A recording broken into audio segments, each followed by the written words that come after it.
আচ্ছা, আপনাকে একটা কোয়েশ্চেন জিজ্ঞেস করি যে একটু ভেবে দেখুন তো যে আপনি যখন ইয়াং ছিলেন তখন কি আপনি অনেক সাহসী বা ফিয়ারলেস ছিলেন? মানে প্রচন্ড স্পিডে হচ্ছে বা মোটরসাইকেল চালাচ্ছেন বা ড্রাইভ করছেন, কোনো প্ল্যান ছাড়াই কোনো ট্রিপে চলে গেছেন, অথবা দেশের কোনো পরিবর্তন আনার জন্য আন্দোলনে নেমে গেছেন যেখানে মৃত্যুরও ঝুঁকি পর্যন্ত ছিল। বাট নাও আপনি প্রবাবলি বেডে যাওয়ার আগে ৩ বার চেক করেন যে দরজা লাগিয়েছেন কিনা। নতুন খাবার ট্রাই করার আগে বারবার Google এ দেখেন যে রিভিউ কেমন, অথবা বাইরে যাওয়ার আগে হচ্ছে ১০ বার চেক করেন যে আপনার গ্যাসের চুলা বন্ধ করেছেন কিনা। কেমন হবে যদি আপনাকে এটা বলি যে এটা আপনার ফল্ট না? কেমন হবে যদি আপনাকে বলি যে আপনার ব্রেইন আপনাকে এমনভাবে হাইজ্যাক করে ফেলেছে যেটাতে আপনার কোনো কন্ট্রোল নেই? আর কেমন হবে যদি আপনাকে বলি এই হ্যাক ব্যাক করার একটা ওয়ে আছে যেখানে আপনি আবার ফিয়ারলেস হয়ে যেতে পারবেন?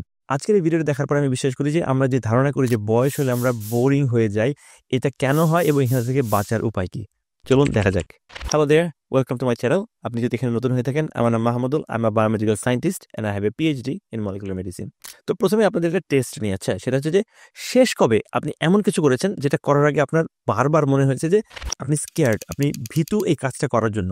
এরকম যে মনে করেন যে আজকে যে চাকরি ছেড়ে দিলে আপনি কালকে থেকে কি খাবেন, এই ধরনের ডিসিশন বা কোনো কিছু করেছেন কিনা আপনার জীবনে গত ১ বছরে? যদি মনে না পড়ে, এটা নিয়ে মন খারাপ করার কিছু নাই। এরকম যদি হয়ে থাকে যে আপনি গত ১ বছরে কোনো রিস্ক বা কোনো রকম ভয়ংকর কোনো কাজ করেন নাই, এটা নিয়ে মন খারাপ করার কিছু নাই। কারণ হচ্ছে যে গত কয়েক বছর ধরে হয়তোবা আপনার ব্রেইন একটা ডিফেন্স মোডে ছিল, যেটা আপনি হয়তো টেরও পান নাই। আপনি তো নিজেকে সান্ত্বনা দিচ্ছেন যে আচ্ছা, আমার তো নিজের বয়স হয়ে গেছে, এক্সপেরিয়েন্স হয়ে গেছি, একটু রেসপন্সিবল হওয়া দরকার। কিন্তু মনে কিন্তু আপনি নিজেই জানেন যে আপনার যে ফিয়ারলেস, যে সাহসী যে সত্তাটা ছিল, সেটা কিন্তু আর নেই।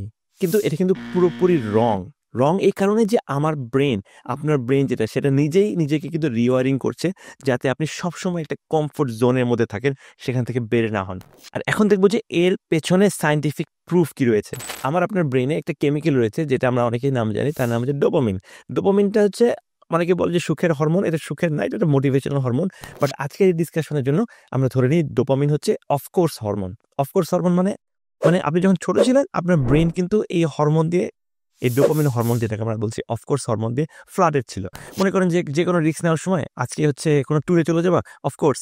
আপনার হয়তো মনে হচ্ছে নতুন জায়গায় খাওয়ার ট্রাই করবো, অফকোর্স। নতুন কোনো প্ল্যান করবো, অফকোর্স। বিজনেস করতে হবে, অফকোর্স। চাকরি ছেড়ে দিতে হবে, অফকোর্স। আপনি হয়তো চিন্তাও করেন না যে এর পরের কনসিকুয়েন্স কি হতে পারে, বিকজ আপনার ব্রেইন ছিল হচ্ছে ফ্লাডেড উইথ ডোপামিন। কারণ তখন প্রত্যেকটা রিস্কই মনে হতো এক্সাইটিং, প্রত্যেকটা পসিবিলিটিকে মনে হতো যে একটা ইলেকট্রিফাইং একটা অপরচুনিটি। কিন্তু কনস্পিরেসিটা কি জানেন? প্রকৃতি আমাদেরকে ইচ্ছা করে ডিজাইন করেছে যাতে বয়স বাড়ার সাথে সাথে আমাদের ডোপামিনের পরিমাণ যেটা, সেটা যেন আস্তে আস্তে কমে যায়। প্রত্যেক ১০-১২ বছরে আমরা ডোপামিন সিক্রেটিং যে হরমোন, সেটা আমরা হারিয়ে ফেলছি। কম ডোপামিন মানে কিন্তু কারেজ বা হচ্ছে সাহসী হওয়ার যে ক্ষমতা, সেটা কিন্তু অনেকটা কমে যায়। কিন্তু দুঃখজনক বিষয় হচ্ছে যে এটা কেন হচ্ছে, এটা না জানার কারণে আমরা নিজেদেরকে সান্ত্বনা দিচ্ছি যে আমরা আসলে বুড়ো হয়ে যাচ্ছি, আমাদের আসলে রিস্ক নেওয়ার ক্ষমতা নেই, আমরা বোরিং হয়ে যাচ্ছি। এটা একটা ওয়াইল্ড একটা জিনিস। সেটা হচ্ছে সায়েন্টিস্টরা যখন ব্রেন স্ক্যান করে দেখেছে রিস্কি ডিসিশনের সময় মানুষের ব্রেন অবজার্ভ করেছে, তখন তারা খেয়াল করেছে একটা শকিং ফাইন্ডিংস, একটা শকিং ডিসকভারি। সেটা হচ্ছে যে আমাদের ব্রেনে একটা অংশ রয়েছে যেটার নাম হচ্ছে পোস্টেরিয়র প্যারাইটাল কর্টেক্স। এটাকে বলা যায় যে রিস্ক ক্যালকুলেটর। এর কাজ হচ্ছে যে কোনো একটা সিচুয়েশনের ভালো দিক এবং খারাপ দিক, প্রস এবং কনস ওয়ে করে দেখা। কিন্তু বয়স বাড়ার সাথে সাথে এই অংশটা লিটারেলি কিন্তু শ্রিঙ্ক করে, ছোট হয়ে যায়। অর্থাৎ আমরা যখন ছোটবেলায় থাকি, আমাদের বয়স যখন কম থাকে, তখন এই রিস্ক নেয়ার ক্ষমতা এবং এই রিস্ক নেয়ার পরে যে কনসিকুয়েন্স যেটা, সেটা আমাদের বোঝার ক্ষমতা অনেক কম থাকে।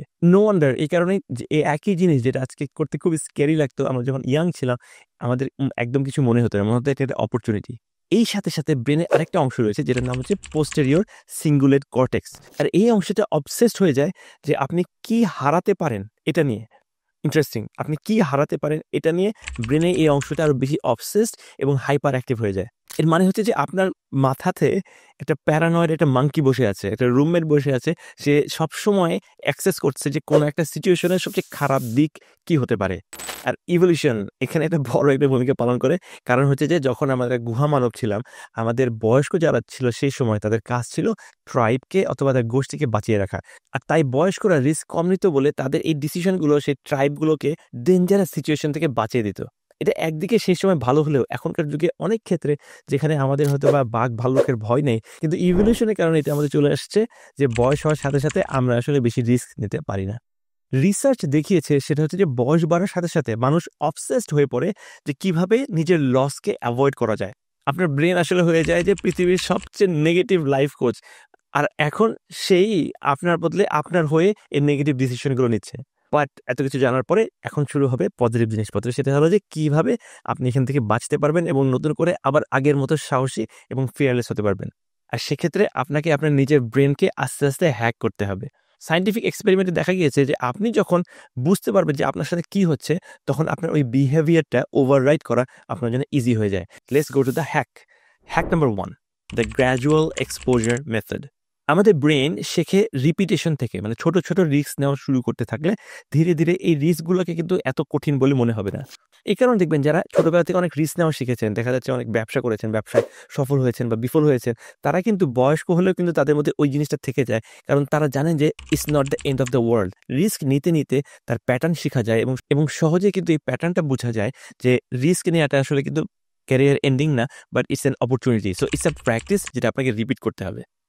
Number 2, the gain framing technique. সব কাজের সময় আমরা যখন এখন জিজ্ঞেস করি যে হোয়াট কুড গো রং, কি খারাপ হতে পারে, এই প্রশ্নটা বাদ দিয়ে আমাদেরকে জিজ্ঞেস করতে হবে যে কি ভালো হতে পারে একটা সিচুয়েশন থেকে। মানে এই ছোট শিফট আপনার নিউরোনাল পাথওয়েকে কিন্তু রিওয়ার করবে। এই যেমন কোনো একটা বেড়াতে যাবো বা ট্রিপে যাওয়ার কথা বলছিলাম, সেই ট্রিপে গেলে কি কি খারাপ হবে এটা চিন্তা না করে আপনি চিন্তা করতে পারেন যে বাচ্চাদেরকে নিয়ে আপনি যখন ফ্যামিলি নিয়ে কোথাও যাচ্ছেন, কি কি এক্সাইটিং মেমোরি আপনি ওখান থেকে নিয়ে আসতে পারবেন, সেটা নিয়ে বেশি প্রাধান্য দিলে আপনার এই নেগেটিভিটিটা কিন্তু অনেকটাই দূর হয়ে যাবে। Number 3, the dopamine boost exercise. আপনার ব্রেনকে নতুন করে কারেজ কেমিক্যাল, যেটা অফকোর্স কেমিক্যাল, সেটা কিন্তু বাড়াতে হবে। অনেক স্টাডিতে দেখা গিয়েছে যে নিয়মিত এক্সারসাইজ আপনার ব্রেনের ডোপামিনের পরিমাণ কিন্তু অনেক বাড়িয়ে দেয়। তো চেষ্টা করুন নিয়মিত এক্সারসাইজ করার। আর এর মাধ্যমে আপনার যে অফকোর্স কেমিক্যাল ডোপামিন, সেটা কিন্তু বাড়বে। আর সেই সাথে সাথে আপনার সাহস এবং ফিয়ারলেসনেস সেটাও কিন্তু আস্তে আস্তে বাড়তে থাকবে। Number 4, mindfulness. স্টাডিতে দেখা গিয়েছে যে মেডিটেশন আপনার ব্রেনের প্যানিক বাটন সেটাকে শ্রিঙ্ক করে, আর সেই সাথে সাথে ডিসিশন মেকিং সেন্টার সেটাকে গ্রো করে। তাই চেষ্টা করুন প্রতিদিন অ্যাটলিস্ট 10 থেকে 15 মিনিট মেডিটেশন করার। So here is the challenge for you. সেটা হচ্ছে যে আজকে বা আগামী সপ্তাহে এমন একটা জিনিস করুন যেটা আপনার আসলে অনেক দিন ধরে করতে ইচ্ছে করছিল কিন্তু ভয়ে করতে পারে নাই। মানে এরকম কিছু করতে যায় না যেটা লাইফ থ্রেটনিং, জাস্ট এমন কিছু যেটা আপনার ওল্ড সেলফ, যেটা পুরাতন আপনি, যে ইয়াং আপনি হয়তো করতে চেয়েছিলেন। যে কোনো ট্রিপে যাওয়ার কথা অনেক দিন ধরে চিন্তা করেছিলেন, বুক করে ফেলুন। কারোর সাথে কথা বলতে ভয় লাগছিল, নেটওয়ার্কিং ইভেন্টে যেতে ভয় লাগছিল, সেখানে চলে যান। নতুন নতুন হবি ট্রাই করুন। হয়তো গিটার বাজাতে ইচ্ছা করছিল, জাস্ট গিটারটা কিনে নিয়ে চলে আসেন।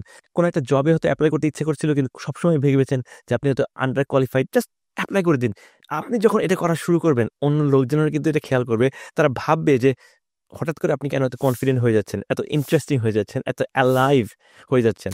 বাট সাবধান, লোকজন হয়তো বলবে আপনার মিড লাইফ ক্রাইসিস হচ্ছে, but who cares? Don't let other people decide who you are. আর এই টিপসগুলো কিন্তু জাস্ট ফিল গুড টিপস না, এগুলো হচ্ছে হার্ড সায়েন্স, এগুলো হচ্ছে প্রুভেন, যেগুলো আপনাকে আবার সেই সাহসী মানুষে পরিণত হতে সাহায্য করবে। আজকের ভিডিওটি যদি ভালো লেগে থাকে শেয়ার করুন তাদের সাথে যারা ভুলে গেছে ইয়াং কালে তারা একসময় কতটা ফিয়ারলেস, সাহসী এবং ক্রেজি ছিল। ধন্যবাদ সবাইকে। এরকম ফান সায়েন্স ফ্যাক্ট এবং হেলথ রিলেটেড টিপস জানার জন্য চোখ রাখুন আমার এই চ্যানেলে। ধন্যবাদ।